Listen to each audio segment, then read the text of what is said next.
In the introduction, Ebert describes a number of individuals who contributed to his education as a film critic.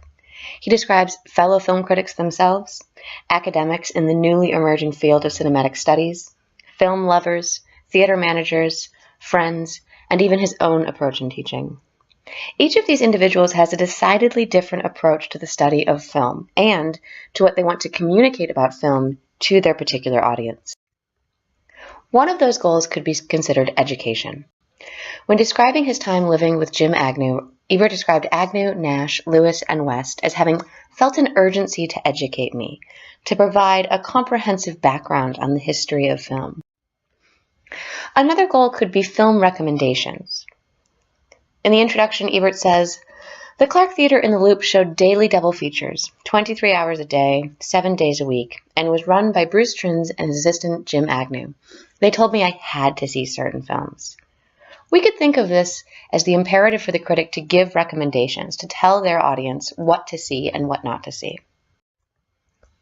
Another goal for critics could be to write for the everyman, to take very complex ideas and distill them into something that anyone could appreciate. Ebert quotes Robert Zonka saying, "If you cannot write about it so that anyone who buys the paper has a reasonable chance of understanding it, you don't understand it yourself."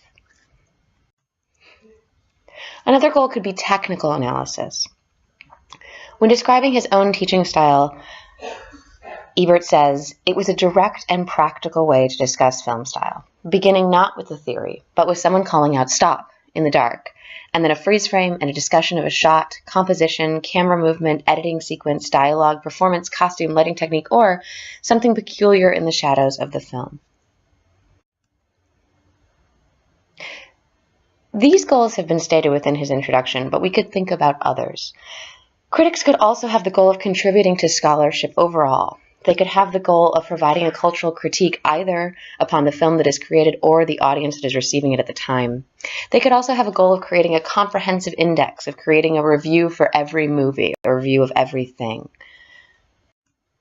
Each one of these approaches is very different, and the diversity of these approaches prompts me to ask, what is the role of a film critic today?